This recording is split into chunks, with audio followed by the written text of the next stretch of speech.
What's going on, guys? It's Nick here, back with another video. I know that a ton of you have drafts this weekend, so I figured this would be a really good video to make. I'm mostly going to be going over the injury situations we're watching, but then also a few camp battles we have our eyes on, and then really just anything I think you need to know before your draft. If you have a draft today, well then make sure you're taking notes in this video. You can use your notes app, Google Keep is what I use, pen and paper, whatever works for you. I'd be taking notes on some of these situations, some of these things to keep an eye on, but I also highly recommend that you are just looking at the rankings on our website because they are always updated with the most up-to-date information, and there's more than enough content for you to just dominate your draft. So absolutely check that out if you've not done so already. Our site is thefantasyfootballadvice.com. All right, so we'll go over the news in a second, but first, of course, have to start things off as usual, the stat of the day. Yesterday's stat was who was the only running back aged 27 or older last season to have at least 130 rushing yards in a game. The answer is Melvin Gordon. RJ Russell was the first to get that right on YouTube, and at IsoBuckets was the first to get that right on Twitter. Today's stat: who was the oldest quarterback last season to have at least 80 rushing yards in a game? All right, so what do I think you need to know? First up, we've got confirmation on a few week one starters. Going into this last week, we did not know in a few situations. Teddy Bridgewater will be the starting quarterback for the Broncos in week one. Trevor Lawrence will be the starting quarterback for the Jaguars in week one. And then Winston will be starting for the Saints. Lawrence, I mean, that one's not big news. He was obviously going to be the week one starter. Nothing changes there. That's what we were assuming. I think the Jaguars are going to be better than most people assume this season, so I'm still targeting that offense, but it's mainly Robinson, LaVisca, and Marvin Jones, and then if you do like Lawrence late, it's a fine late quarterback pick. The Teddy news is a tad bit surprising. Drew Lock definitely gives that offense more upside, but I'm thinking they just value Teddy's ball security. This is a team with a very, very good defense, a quality run game, some pretty nice skill players, and it's definitely possible they just wanted to limit their turnovers, win games with their defense more than their offense. I personally do not agree with the move. I think that their defense is good, but their defense is so good that it allows them to play more aggressively, to make some mistakes, trying to win games on offense. Playing passive is just, it's not how you win long term. But doesn't matter what I think for fantasy. I'd say this is a positive for the running backs and Jerry Jeudy. Teddy does check down a lot, and so the running backs will have probably more receptions than they would have had under Drew Lock, and then he's going to value Judy's ability to just win quickly, because Jerry Jeudy can gain separation very quickly in a route, and so I think Teddy is going to value that. As for Winston, his winning the job is definitely a good thing overall for the skill players. He's the better passer, and he's not going to scramble as much. That's a big thing. One, unfortunate reality is that Taysom Hill, he's still going to be used on design plays, and especially when they get close to the red zone, they're still going to bring him in there and bench Winston at times. It's not going to happen as much where he's stealing plays as if he was the quarterback, right? Because if Taysom was a starting quarterback, it really hurts the skill players because he's scrambling so much. He's getting so many designed runs, and he's not as good of a passer. So it's still a positive. Just understand that, if you're watching the first game and in the second quarter, all of a sudden, Taysom, runs out there on a first and goal from the 5, realize that's what they're going to do a lot of the time, and that's going to be pretty frustrating. But I would say we're still targeting your Kamara, Michael Thomas, and Callaway as the only 3 basically that I would draft on that team. Not into Troutman. I'm not into the backup running backs. There's a competition there between Murray, between Freeman, but then also Tony Jones, and I'm not even convinced that Freeman, that Murray are the backups at this point. So I wouldn't be targeting the run game besides Kamara. And honestly, speaking of Thomas, you can take him late if you are in a league with 7, 8 bench spots, with 1 or 2 IR spots. But if you're in a league with 6 bench spots, no IR, and it's a 10 or 12 team league, there's really just no reason to draft Thomas. He's going to miss a lot of time. We don't know how good he's going to be when he does return, and so I would reserve a Thomas pick for only a deeper format, only if you've got a lot of bench spots, maybe an IR spot, because someone in your league is going to take him, and you just don't want to be that person that takes him early. Moving on, and Callaway's good. I think Callaway's a good sleeper. I've had a lot of people ask me about that. Moving on to the Patriots. Few things to go over.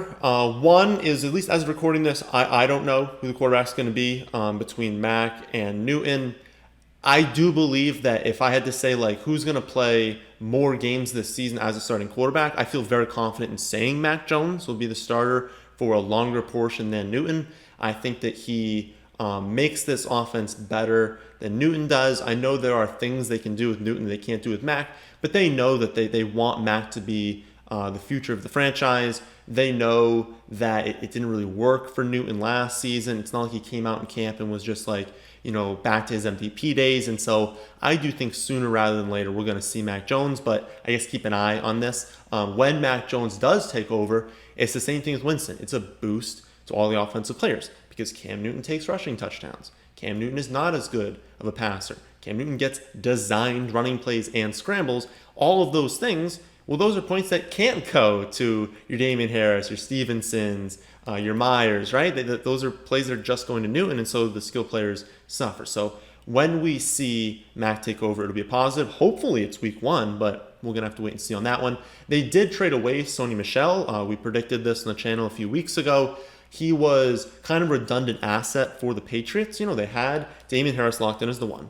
They had Stevenson locked into a roster spot, not necessarily locked in for 2, but they spent a 4th-round pick on him. He'd been playing well. He was locked into a roster spot. James White was locked into a roster spot, being a 3rd down back. And then J.J. Taylor had played well enough where it was you had Sony Michel, and he's just he's a very similar player to Stevenson and Damian Harris. You just didn't need him on the roster. And look at the Rams. They obviously needed a quality backup, and so that trade makes complete sense for both parties.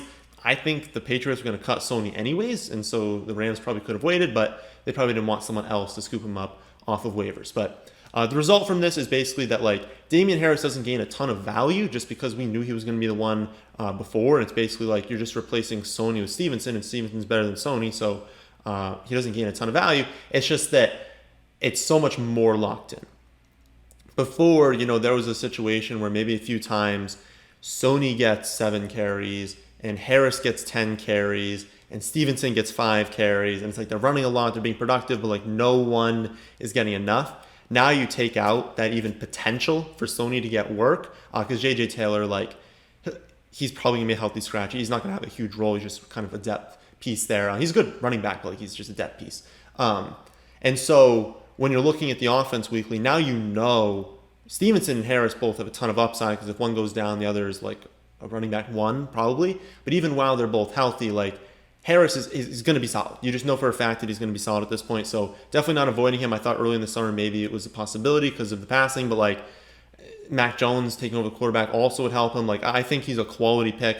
I don't remember exactly where I have him in the rankings. You can check that out. But I think Harris is a quality pick. Stevenson, I think, is a better pick. He goes later, obviously. You want to take him later. I think if I had to pick one of them at the respective ADPs, it would still be Stevenson. But I think both are quality picks. And then Myers.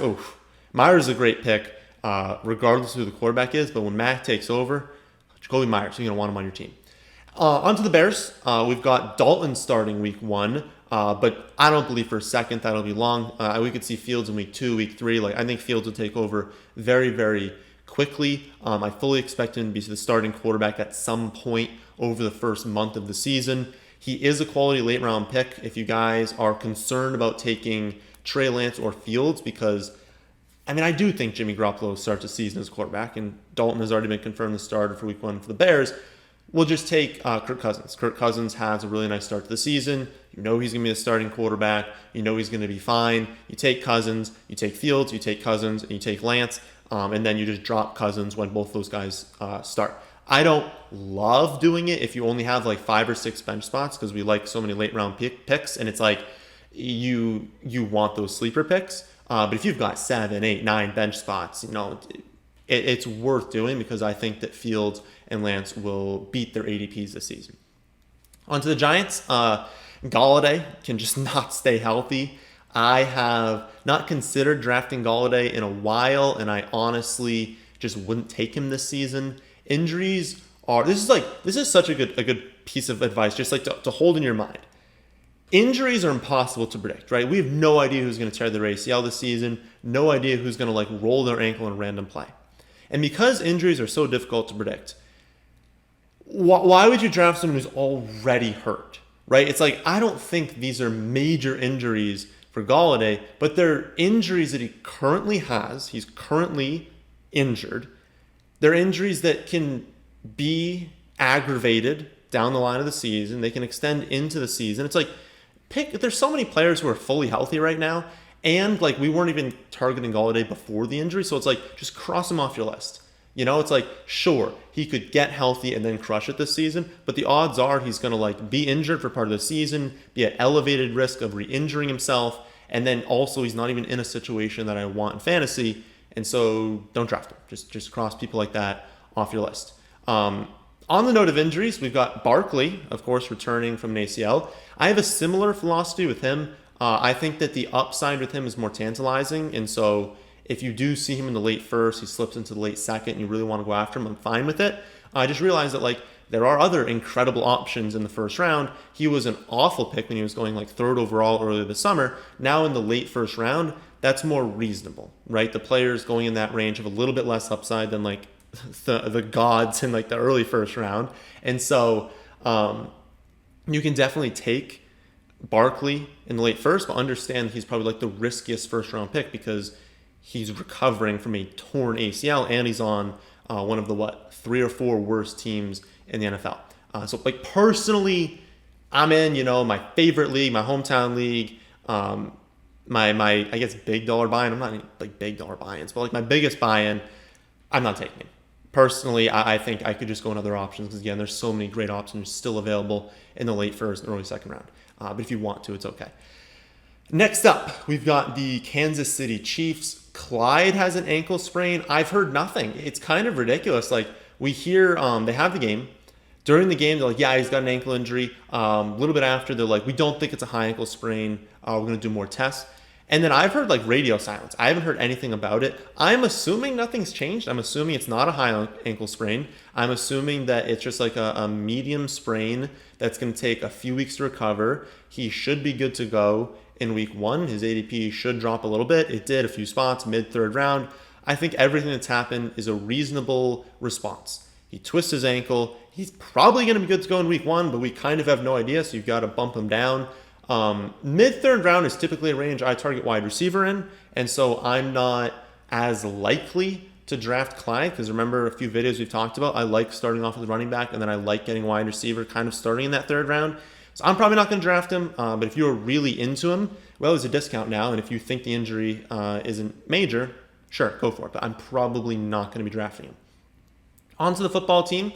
I absolutely love the talent on Curtis Samuel, but he has missed a lot of time with this groin injury. I don't necessarily think it's a big issue from like an injury standpoint. It does not seem like a bad injury. It seems like they're just being overly cautious and being like, hey, we don't want to aggravate anything. He would be playing if this was a regular season, but it seems like they're just being safe. But like, one, it's the whole thing with like, I don't love drafting players who are already hurt. And then two, I mean, he's on a new team and there's a new quarterback to that team. And so he needed camp to build chemistry with Fitz and to carve out a role for himself in the offense. And plus, it's not like he's going to be the top guy. I mean, McLaurin is there. McLaurin's a stud. They've got Logan Thomas. They've got Gibson. They've got a rookie that I love, Indami Brown. They have a lot of pieces, and so they're not needing to bring him in and feature him in the passing game. And so I was all over him earlier in the summer because his ADP was ridiculous. After this injury, after missing all of this time, he's like a fine pick. I think I have him projected exactly where he's going. So if he's like a value in your draft, take him, but don't be reaching on him because, again, he's hurt. He's missed some time. On to the Cardinals. We've got James Conner has been like banged up at points this summer. He should be good to go right now. And this has been a very difficult backfield to just like nail down. It's worth noting that in week 2 of the preseason, I believe they play on Saturday, so the day you're watching this video. So see what the split is when Kyler Murray's in the game. I'm actually not even sure if Kyler Murray's going to play. Like I have no idea what's going to happen in that game. But like if Kyler plays, 15 snaps, who's on the field during those snaps? Because in the first preseason game, or I guess the second preseason game, this last one we saw, Edmonds played more early down snaps. He played more third down snaps. And so it does look like he's going to be the guy, but it's like 1A, 1B, and I think both have incredible upside. Like if Connor goes down, Edmonds is going to be a stud. If Edmonds goes down, Connor will be a stud. And looking at history, it's more likely that James Conner gets hurt. He's struggled staying healthy. But while they're both healthy, I think it's going to be a big rotation, a lot of hot hand. I think Edmonds will be used more in the receiving game. Conner will be used more at the goal line. They'll kind of eat each other's production. And so not players I really want to be starting weekly while the other's healthy, but guys that if you go under an RB0 build, well, if you take Chase Edmonds in an RB0 build and James Conner gets hurt for like a month, you've got a stud for a month. And so those are the builds I tend to lean towards taking Edmonds and Conner, not builds where I took running back early because then it's not as valuable to me. On to the Ravens, where we have a good amount of injuries to keep an eye on. I mean, Bateman's out until probably October, so you're probably not drafting him in a 10 or 12 team league, even in the final rounds. Marquise Brown has had a hamstring issue for effectively the entire camp. I do not love speed receivers who are recovering from a hamstring injury, especially when they're on, the lowest volume passing offense in the NFL, and they've had added competition for targets this offseason. So I'm not in love with drafting him. And then for Watkins, it's he had a minor injury in camp, minor injury this past week. He seems like he's the healthiest wide receiver, but realistically, I just don't want this wide receiver core. When they're all healthy, they'll eat into each other's production. There won't be enough production to go around. And then all of them are struggling to stay healthy right now. So I don't know which one we're supposed to draft. I guess it would be Watkins right now, but I mean, he's struggled staying healthy. He's a wide receiver changing teams on a low volume offense. Honestly, it's probably just not worth chasing the wide receivers. Draft Lamar, Dobbins, Gus Edwards. You can draft Mark Andrews, but he kind of goes in the range where I want the wide receivers, I want the quarterbacks. And so for me, it's Lamar, Dobbins, and Gus. Those are the guys I'd want on the Ravens. For the Lions, Swift might not be 100% to start the season with a groin injury. Apparently, it's not as much the injury itself they're concerned about. It's more his conditioning. They think he's missed so much time that his conditioning might not be 100%. I guess that's better news, right? Because conditioning, just play and practice and stuff. It's worse if it's we don't think he's healthy enough. If it's just conditioning, he's going to work into it, right? But watch the situation. If he's not 100% in week one, he's going in the late second into the third round. That's a really aggressive price tag for someone who is on what we think is probably the second worst team in the NFL this season behind Houston. It's probably Houston, Detroit, and the Giants are probably the worst three teams in the league. And so taking a running back on one of the worst teams in the league who is currently hurt, needs to condition more, and has a capable backup now in Jamal Williams, I don't know. I'm not in love with that. Good news, though, with the Lions, it seems like we've kind of figured out this wide receiver core. So Tyrell Williams is probably going to be the one. Amon-Ra St. Brown is probably going to be the two. I thought that he was going to be locked into the slot, but beat reporters are saying that he could be in two wide receiver sets and then play in the slot when they move to three wide receivers. If that's the case, Tyrell is already worth a late round pick if you think that he can have a good season. But honestly, I probably prefer St. Brown just because he's got that unknown upside of being a rookie. We kind of know what Tyrell is at this point. But St. Brown, could be a quality pick. Obviously, it's a bad offense, and so the touchdowns won't be there. But could he rack up receptions? Could he rack up some garbage time points? Yes. So I'd say in deeper formats, these are two you're probably looking at, but definitely guys to keep in mind. If you're in the later rounds of your draft and you're I have no idea who these players are, Tyrell Williams, Amon-Ra St. Brown, probably going to be in the field a lot this season. They're probably going to have to throw a lot, and so they can have some okay games. You probably target them in really high total games.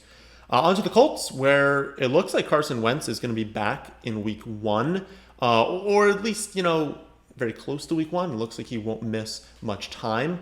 This is why we told you to be capitalizing when people were freaking out after the injury was announced, because the injury was announced and it was he might not miss any time. And everyone was assuming he was done for the season or something like that. So we saw Jonathan Taylor go in the late second round. We saw Pittman start cratering in drafts. So I hope you guys were able to capitalize on that because it looks like he's going to be fine. He's already back to practicing. And again, if he doesn't play in week one, he'll play in week two, week three. It'll be pretty early in the season. And so just go right back to taking these Colts players where you were before. Onto the Jets. We have kind of figured for most of the summer that this was going to be a full-blown running back by committee. That looks to be the case. Coleman's going to be used. Apparently, Ty Johnson's having a great camp. And so while you still want Michael Carter the most, he's the most exciting running back in that group. From everything we've seen in camp, from beat reporters to what the team is saying, it's going to be a committee, and it's a committee on the New York Jets. So it's just not a situation I really want. The Titans and Bills are having COVID problems. So Ryan Tannehill's on the COVID list for the Titans, along with a few other players, but Tannehill's the biggest name, obviously. And then basically the entire Bills wide receiver room, besides Diggs, I don't think Diggs is on it. It's not like a huge problem because like there's so much time before the beginning of the season that they have plenty of time to like get back on the active roster.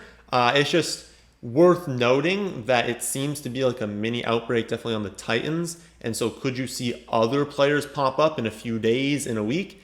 Maybe, especially with this like big issue where they're like not testing players who got the vaccine. Like it's like every 2 weeks they test them. It's kind of dumb. I don't know. It feels like a stupid thing. Like, why are we not just testing everyone? It doesn't make any sense to me. But it seems like it's not working because we're having these like mini issues. And so keep an eye on this. I think this is more of a shout out like during the season.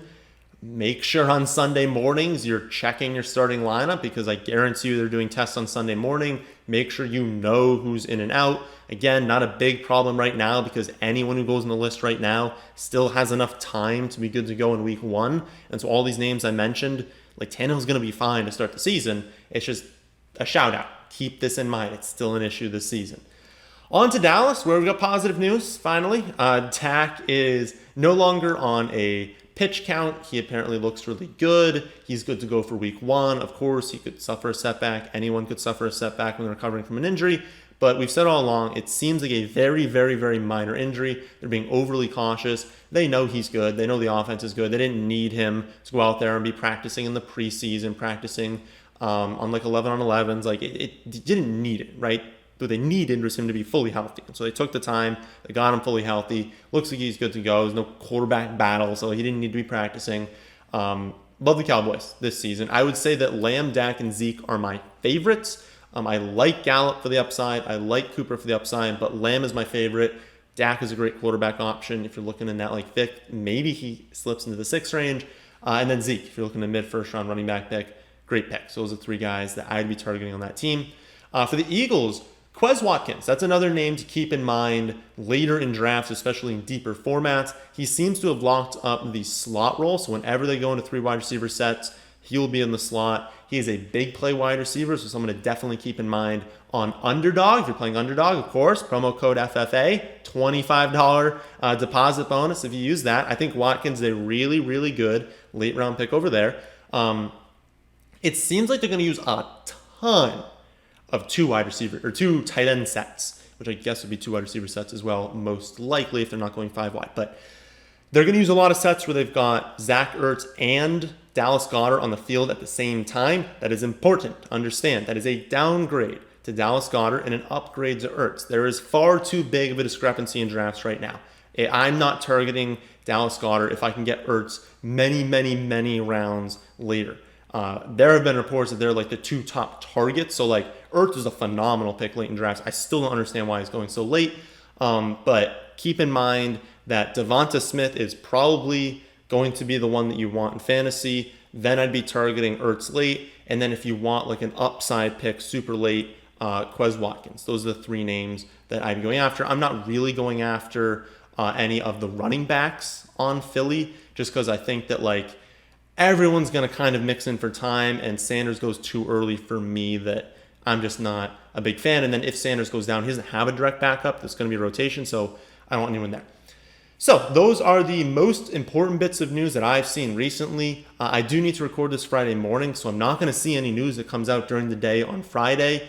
And I know that there are a good chunk of games on Friday, so I'm not going to see, like I'm going to see eventually, but I don't know right now who's going to maybe get hurt in these Friday games, what's going to happen in them. So if anything does happen in those games, or if any news drops, any big news drops before the games, you can always check out the trending players page on our website, thefantasyfootballadvice.com. We're going to give a take on all the important news out of camps around the league, and it's completely free to view that. You can also just follow me on Twitter. That's completely free. I'm going to be retweeting a bunch of things, giving my take on a bunch of things, and so if you want more information, go over there. And if you've got your draft coming up and you want to see my exact rankings along with my projections, risk grades, targets, avoid sleepers, and access to our private Discord where you can ask me questions directly, you can gain access to all of that by just getting all in on our website, thefantasyfootballadvice.com. Comes with more than enough information than most sites out there for the lowest price in the industry. So if you're trying to win at all this season, make sure you're getting all access on the website.